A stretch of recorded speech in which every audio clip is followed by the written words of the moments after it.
Selamat siang, jumpa lagi dengan Denok Ayu Novel. Bagaimana kabar sobat semua? Sebelum kita mulai cerita ini, ayo silakan subscribe, like, komen, share dan nyalakan loncengnya untuk mendapatkan notifikasi terbaru ketika Mimin upload videonya. Menantu terbaik bab 404 niat nyata. Setelah dia selesai berbicara, dia juga berbaring di sisi lain tempat tidur. Tetapi Lin Yu memperhatikan bahwa dia membawa belati tajam di pinggangnya. Wanita gila ini. Lin Yu menggelengkan kepalanya dan tersenyum pahit, dan berkata dengan rasa ingin tahu, apa yang kamu ingin aku lakukan untukmu? Rose tersenyum dan berkata, pergi tidur, kamu akan tahu besok. Lin Yu terjaga sepanjang malam, menatap langit-langit dengan mata terbuka. Bukan karena ada orang gila yang tidur dengan belati tergeletak di sampingnya, tetapi terutama karena perhatiannya pada Jiang Yan.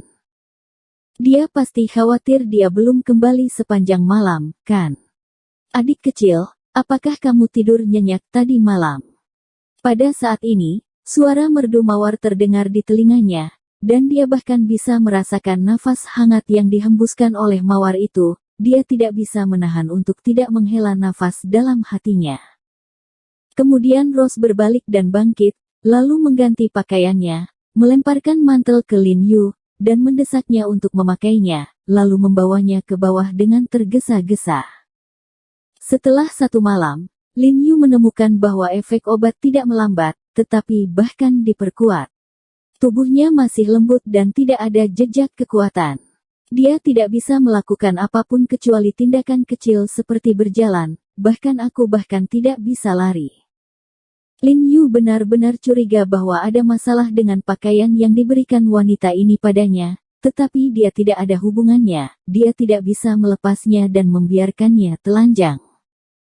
Ketika Rose sedang mengemudi, Lin Yu duduk di dalam mobil untuk memastikan posisinya, dan menemukan bahwa Rose sedang mengemudi ke kota dan segera menjadi energik, dan segera berkata, tidak peduli apa yang Anda minta, Anda harus mengizinkan saya sarapan.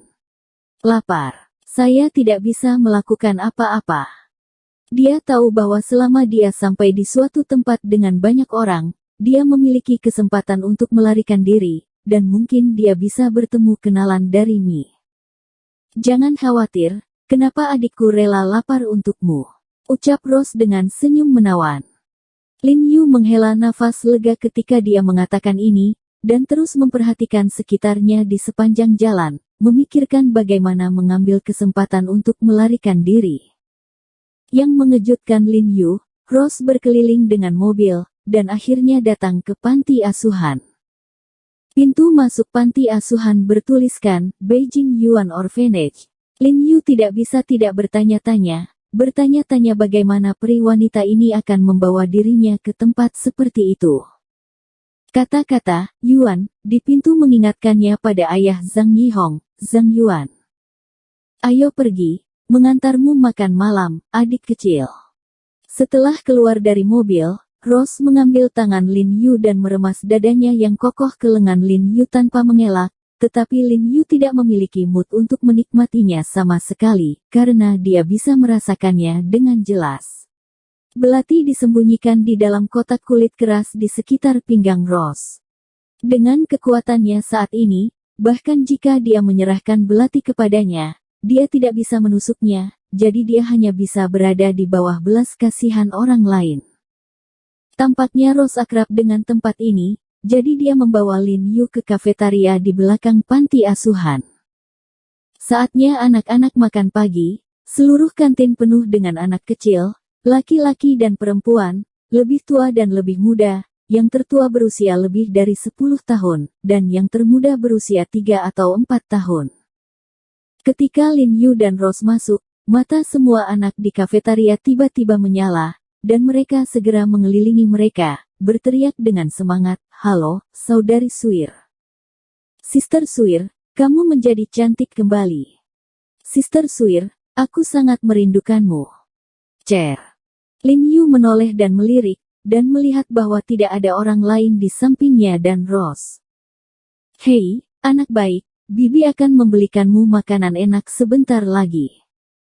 Rose membungkuk sambil tersenyum, dan dengan ramah mengulurkan tangan dan membelai wajah anak-anak itu. Lin Yu terkejut sedikit, melihat mawar di sebelahnya, dan tiba-tiba menjadi marah. Bukankah ini yang tidak tahu malu disebut Rose? Mengapa dia menjadi suir lagi? Apakah nama Cher begitu anggun dan suci? Apakah dia juga layak? Ketika anak-anak pergi, Rose makan 2 kali dan menyuruh Lin Yu duduk di kursi kosong. Bukankah kamu dipanggil Rose? Kenapa kamu menjadi suir lagi? Lin Yu bertanya padanya dengan marah. Keduanya ini namaku. Rose berkedip dan berkata sambil tersenyum. Lin Yu menebak bahwa wanita bermulut pembohong ini mungkin berbohong di sini, mungkin Rose dan suir bukan namanya. Kenapa kamu membawaku ke sini? Lin Yu mengerutkan kening dan menatap Rose dengan curiga. Dia menemukan bahwa sejak masuk ke sini, temperamen serius Rose tiba-tiba menghilang tanpa jejak. Dia tidak bisa melihat bahwa dia adalah iblis yang akan membunuh di setiap kesempatan. Dan menjadi seorang kakak perempuan yang lembut dan lembut, seluruh tubuhnya memancarkan kemuliaan sebagai seorang ibu. Tebak, kata Rose sambil tersenyum. Saya kira anak Anda diadopsi di sini. Engah. Bubur yang naik yang baru saja mencapai mulutnya tiba-tiba menyembur keluar. Perhatikan pengaruhnya, ini adalah tempat umum, kakak perempuan tertua. Lin Yu mengerutkan kening dan memberinya tatapan menjijikkan dan mengingatkan. Kulit Rose sedikit memerah. Ini adalah pertama kalinya dia tumbuh begitu kasar. Dia segera menyeka mulutnya dengan tisu, dan tidak ada senyuman mesra di wajahnya. Dia berkata dengan wajah tenang, lihat apakah saya seperti seseorang yang telah melahirkan. Suka. Jawaban Lin Yu sama sekali tidak membingungkan, itu sangat rapi. Percaya atau tidak, aku akan membunuhmu sekarang. Rose meremas tinjunya dan menatap Lin Yu dengan gigi terkatup. Dia selalu bermain dengan pria di sela-sela tepuk tangan. Dia tidak mengharapkan seorang pria membuatnya marah. Sejauh ini. Percaya, tapi membunuh di hadapan begitu banyak anak, rasa bersalahmu bisa menjadi besar. Lin Yu menjawab dengan lemah, menundukkan kepalanya dengan acuh tak acuh dan terus minum bubur. Rose memelototinya dengan getir, dan berkata dengan marah, makan. Makan. Mencekikmu. Nona Suir, Anda di sini.